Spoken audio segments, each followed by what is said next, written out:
Salut la team CCA, je crois que vous allez très bien. Alors, formation MySQL pour débutants, on se retrouve dans cette nouvelle vidéo pour découvrir ensemble comment effectuer les modifications sur une table en MySQL. Dans la vidéo précédente, nous avons vu ensemble comment nous pourrions créer des tables, d'accord, où ensemble on a vu les différentes requêtes que nous pourrons utiliser ainsi que les étapes à suivre pour pouvoir créer nos tables au niveau d'une base de données. Dans cette vidéo, par contre, on va apprendre à pouvoir effectuer des modifications d'accord au niveau d'une table, toujours dans MySQL.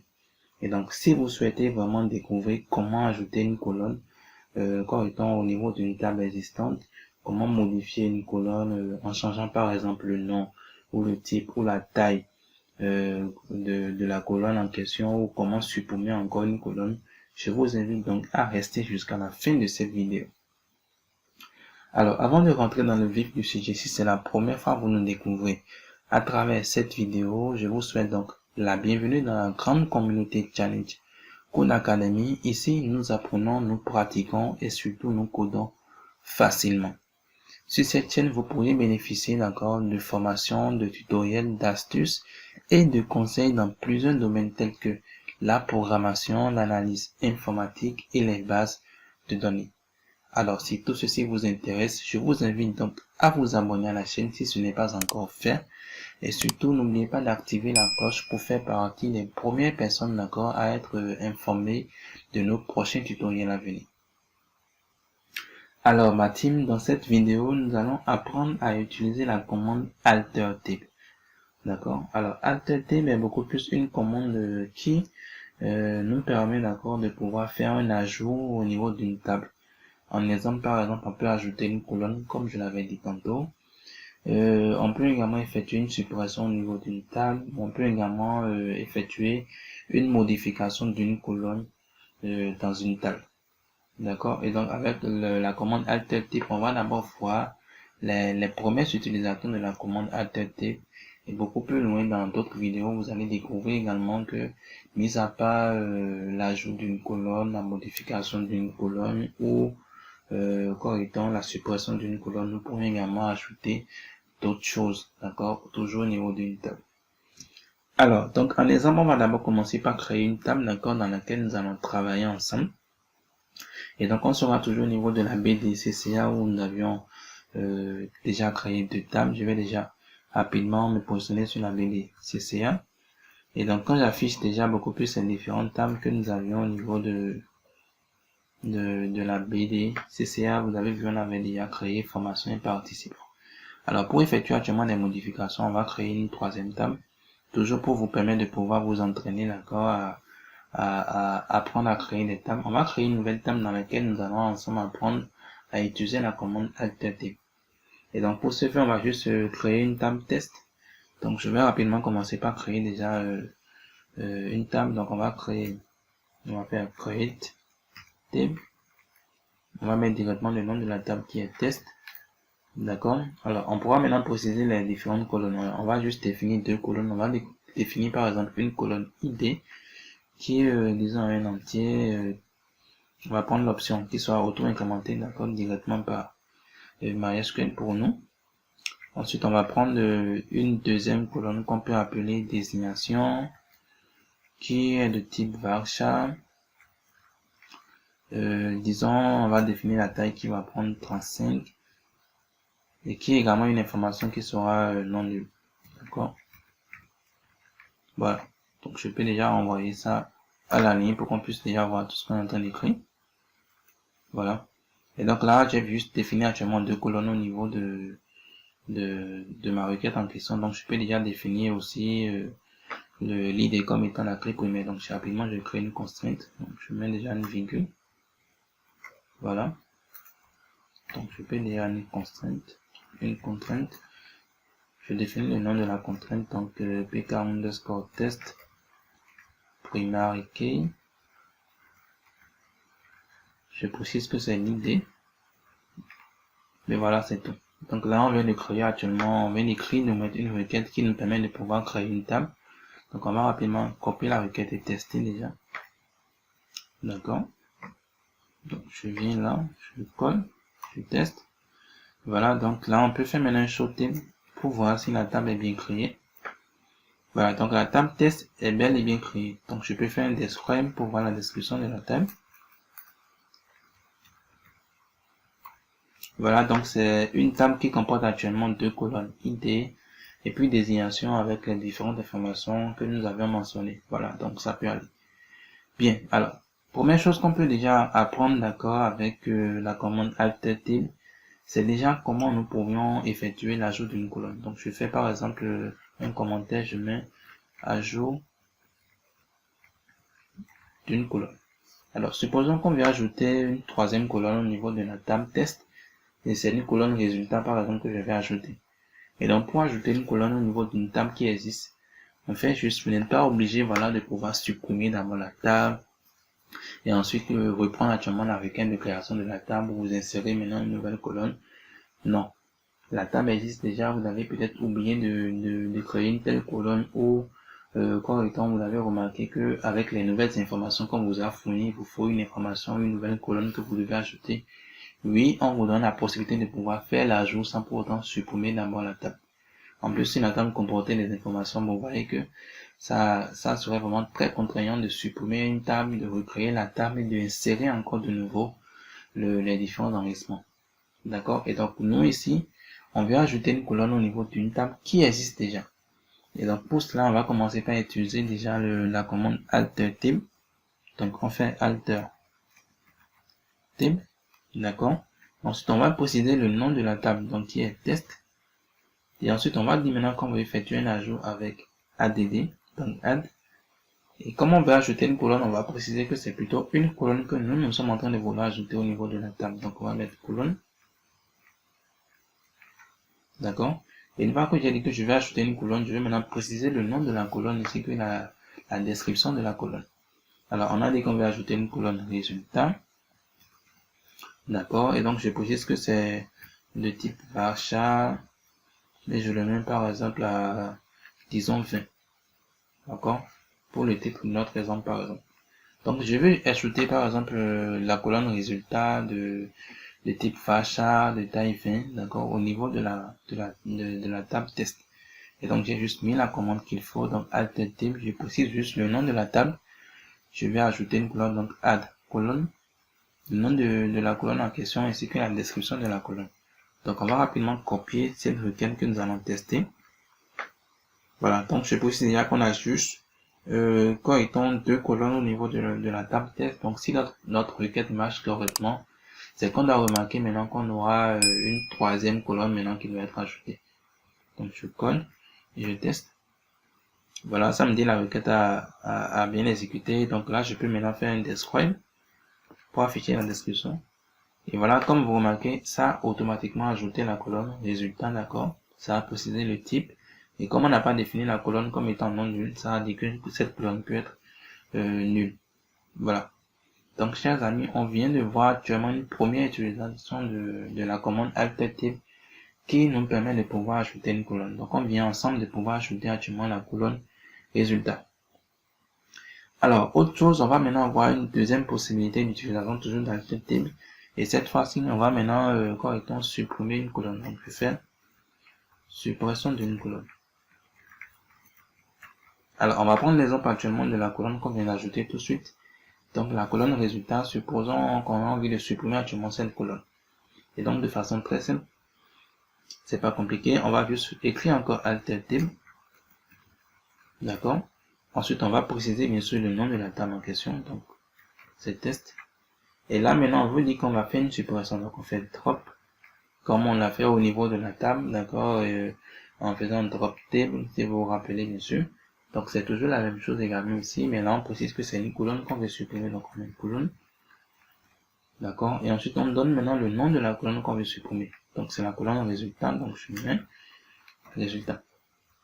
Voilà, donc si on teste actuellement cette requête, c'est qu'on doit remarquer que la colonne résultat est supprimée. Donc, si on refait un describe, vous allez remarquer qu'on doit avoir uniquement ID et désignation de nouveau. Donc, on va tester. Voilà, ça dit la requête a marché. Donc, on va faire un describe. Alors, déjà, c'est la touche Home, d'accord, que j'utilise pour pouvoir afficher de nouveau, parcourir déjà les différentes requêtes que j'ai déjà exécutées. Donc, au lieu d'écrire encore les requêtes que vous avez déjà exécutées, vous pouvez juste utiliser la touche de direction row pour pouvoir défiler haut et bas, pour pouvoir défiler beaucoup plus les différentes requêtes que vous avez déjà écrites.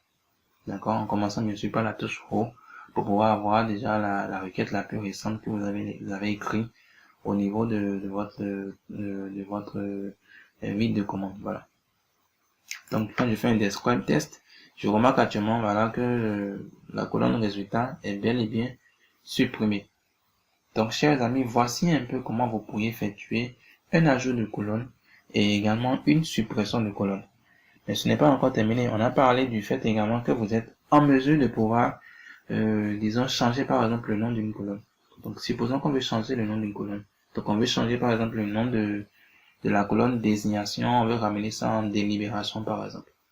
Donc je mets rapidement un commentaire.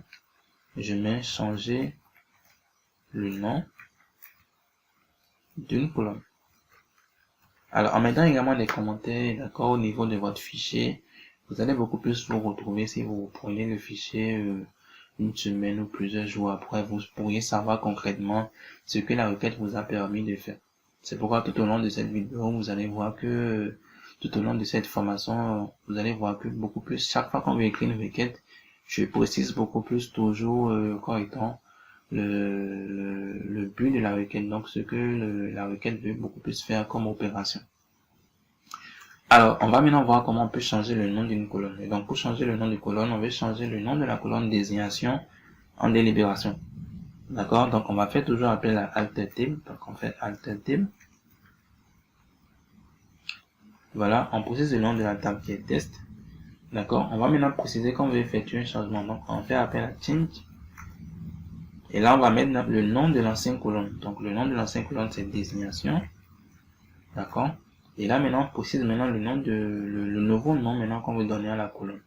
D'accord? Donc, au niveau du nouveau nom, on a parlé de délibération. Donc, je mets délibération.